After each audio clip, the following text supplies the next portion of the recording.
ポカピカメッセージ。こんにちは。案内人のポカピカ仙人です。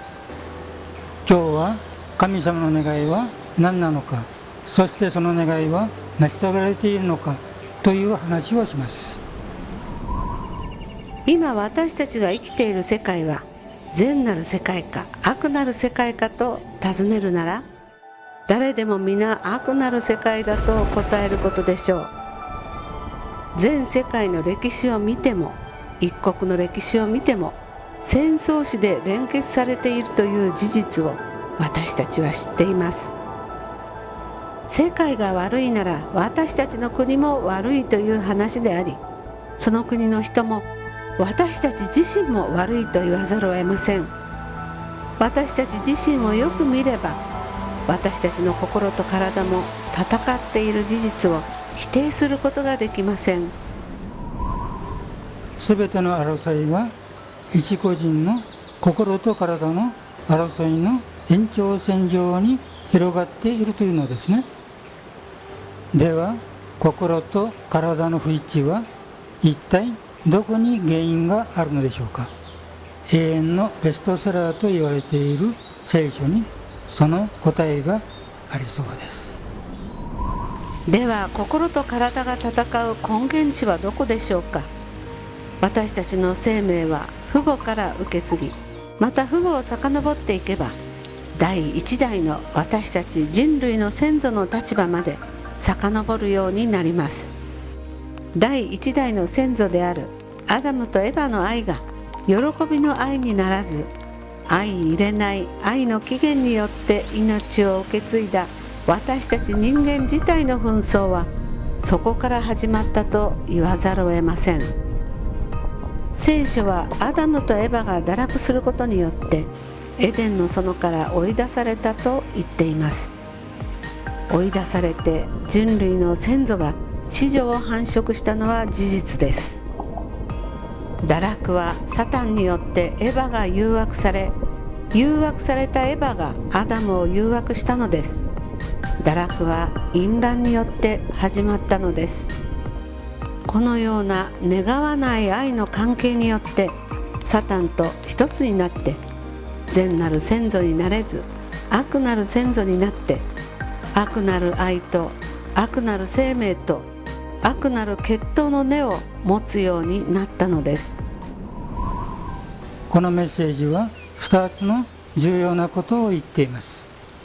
一つは人類思想は淫乱という自己中心的な愛から出発してしまったこと。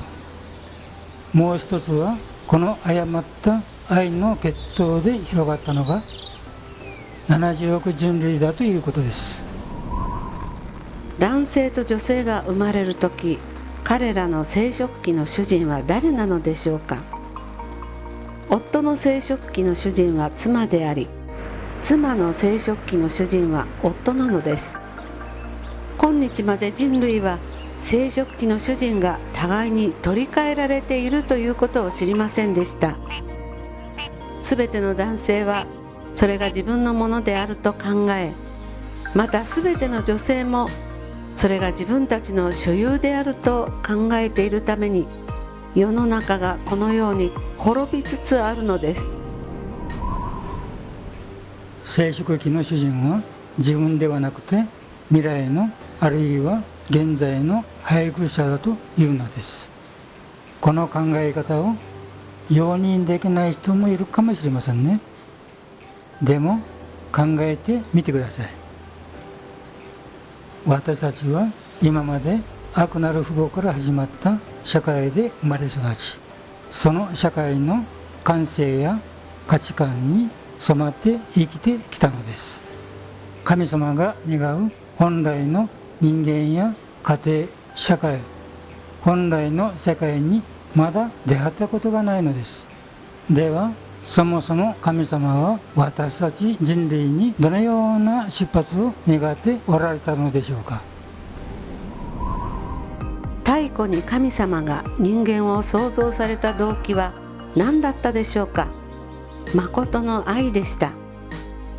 それは愛する息子と娘と実体的な愛の関係を結ぼうとされた父母の愛だったのです。神様は人類の祖先であるアダムとエバが神様の子女として神様の愛を受け、兄弟姉妹として互いに愛し合い、さらには夫婦の愛を分かち合い、究極的には人類の未来であり、愛の結実体の子女を生んで四域代をなすことを願われたのです。神様はご自身の心情と共鳴できる誠の愛の実現を願われました。人類最初の父母であるアダムとエバが誠の愛を具現した実体となり、このような誠の愛を子々孫々へ継承していくことを願われたのです。このような誠の愛は代を経て人類が具現する文化の根幹とならなければなりませんでした。神様の願いは地球星を大きな誠の愛の家にすることだったのですね。そのように見ると神様の願いはこの地にまだ成し遂げられていないと言わざるを得ません。誠がついているのは偽りがあるからです。自分を中心に受けようとする愛ではなく、相手のために生きようとする愛、変わらない愛、それが誠の愛です。毎日の生活の中で誠の愛と偽りの愛の区別をしていきましょう。神様の創造の願いを果たして神様を笑顔にしませんか？それでは次回もポカピカな素敵な言葉を紹介します。また会いましょう。さよなら、hasta luego,